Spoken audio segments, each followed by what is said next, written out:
안녕하세요. 코드덱입니다. 오늘은 AI 에이전트 패턴 완전 정복 시리즈의 9번째 콘텐츠로 AI 에이전트의 태스크 디컴포지션과 플래닝에 대해 알아보겠습니다. 복잡한 작업을 어떻게 분해하고 계획하는지 핵심 전략을 살펴봅니다. 오늘 학습할 내용입니다. 먼저 작업 분해 전략을 알아보고 계층적 작업 구조를 살펴봅니다. 그 다음 의존성 그래프 구축 방법과 병렬 실행 최적화를 다루고 우선순위 결정 알고리즘과 동적 재계획 패턴까지 배워보겠습니다. 태스크 디컴포지션이란 무엇일까요? 복잡한 작업을 더 작고 관리 가능한 하위 작업으로 나누는 과정입니다. AI 에이전트가 대규모 문제를 효과적으로 해결하기 위해서는 이 능력이 필수입니다. 각 하위 작업에 명확한 목표를 설정하고 전체 작업 흐름의 가시성을 확보하는 것이 중요합니다. 탑다운 방식의 분해 전략을 살펴봅시다. 전체 목표에서 시작하여 점진적으로 세부 작업으로 분해하는 방식입니다. 큰 그림을 먼저 파악한 후 구체적인 실행 단계를 도출합니다. 추상적인 수준에서 구체적인 수준으로 진행하는 것이 특징입니다. 반대로 바텀업 방식도 있습니다. 작은 단위의 작업들을 먼저 식별한 후 이를 조합하여 전체 목표를 달성하는 방식입니다. 구체적인 행동에서 시작하여 관련 작업들을 그룹화하고 상위 목표로 통합해 나갑니다. 태스크 디컴포지션을 코드로 구현해 봅시다. 태스크 디컴포저 클래스를 정의합니다. 디컴포즈 메서드에서는 LLM을 활용하여 목표를 하위 작업으로 분해합니다. 프롬프트에 목표를 넣고 하위 작업들을 순서대로 나열하도록 요청합니다. 파스 서브 태스크 메서드에서는 LLM의 응답을 파싱하여 구조화된 작업 리스트로 변환합니다. 계층적 작업 구조란 작업들을 트리 형태로 조직화하는 것입니다. 최상위에 메인 목표가 있고 하위로 갈수록 구체적인 실행 단위가 위치합니다. 부모-자식 관계로 의존성을 표현하고 깊이에 따라 추상화 수준을 구분할 수 있습니다. HTN, 즉 하이어라키컬 태스크 네트워크는 AI 플래닝의 대표적인 방법론입니다. 복합 작업과 원시 작업을 구분하고 메서드를 통해 분해 규칙을 정의합니다. 도메인 지식을 활용하여 효율적인 계획을 생성할 수 있습니다. 계층적 작업 구조를 코드로 구현해 봅시다. 하이어라키컬 태스크 클래스는 이름, 부모, 자식 목록, 상태를 가집니다. add 서브 태스크로 하위 작업을 추가하고 is 프리미티브로 원시 작업인지 확인합니다. get executable 태스크 메서드는 재규적으로 실행 가능한 원시 작업들을 추출합니다. 의존성 그래프는 작업 간의 선후 관계를 방향성 그래프로 표현합니다. 어떤 작업이 다른 작업의 완료를 필요로 하는지 명확하게 보여줍니다. 순환 의존성도 탐지할 수 있고 실행 순서를 자동으로 결정할 수 있습니다. DAG, 즉 방향성 비순환 그래프는 순환이 없는 방향 그래프입니다. 작업 스케줄링의 이상적인 구조입니다. 위상 정렬을 통해 올바른 실행 순서를 도출하고 병렬 실행 가능한 작업도 쉽게 식별할 수 있습니다. 의존성 그래프를 코드로 구현해 봅시다. 디펜던시 그래프 클래스는 그래프와 진입 차수를 관리합니다. add 디펜던시로 의존 관계를 추가하고 진입 차수를 증가시킵니다. 토폴로지컬 소트 메서드에서는 진입 차수가 0인 작업부터 시작하여 큐에서 꺼내며 순서를 결정합니다. 각 작업 처리 후 후속 작업의 진입 차수를 감소시킵니다.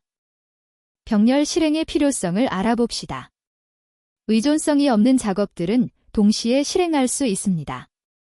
병렬 실행 최적화를 통해 전체 작업 완료 시간을 크게 단축할 수 있고 리소스 활용도도 극대화할 수 있습니다.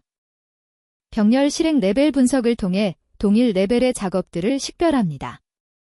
의존성 그래프를 분석하면 같은 레벨의 작업들을 그룹화할 수 있습니다. 이 작업들은 서로 의존성이 없어 동시 실행이 가능합니다. 최적의 병렬화 수준을 결정하는 것이 중요합니다. 병렬 실행 스케줄러를 코드로 구현해 봅시다. 패러럴 스케줄러 클래스는 어싱크 IO를 활용합니다. execute 태스크는 비동기로 작업을 실행하고 완료 집합에 추가합니다. run 메서드에서는 준비된 작업들을 어싱크IO 궤도로 동시에 실행합니다. Get Ready 태스크는 의존성이 충족된 작업들을 반환합니다. 우선순위 결정이 중요한 이유를 알아봅시다. 모든 작업이 동일한 중요도를 가지지 않습니다. 우선순위 결정 알고리즘을 통해 중요하거나 긴급한 작업을 먼저 처리할 수 있습니다. 리소스에 제약이 있을 때 특히 중요합니다. 우선순위 결정 기준은 여러 가지가 있습니다. 긴급도와 중요도 매트릭스를 사용하거나 크리티컬 패스 분석을 수행할 수 있습니다. 여러 기준에 가중치를 부여하여 종합 점수를 계산하는 방식도 많이 사용됩니다. 우선순위 큐를 코드로 구현해 봅시다. 프라이어리티이즈드 태스크 데이터 클래스는 우선순위와 작업 정보를 담습니다. 프라이어리티 스케줄러의 캘큘레이트 프라이어리티에서는 긴급도의 2배, 중요도, 그리고 다른 작업을 블로킹하는 정도의 3배의 가중치를 적용합니다. 힙큐를 사용하여 우선순위가 높은 작업을 빠르게 추출합니다. 동적 재계획이 필요한 상황을 살펴봅시다. 실제 환경에서는 예상치 못한 상황이 자주 발생합니다. 작업 실패, 새로운 요구사항 추가, 환경 변화 등에 대응하여 계획을 수정해야 합니다. 유연한 재계획 능력이 에이전트의 핵심 역량입니다. 재계획 트리거 설계도 중요합니다. 어떤 상황에서 재계획을 수행할지 명확히 정의해야 합니다. 과도한 재계획은 오버헤드를 초래하고 부족한 재계획은 실패로 이어집니다.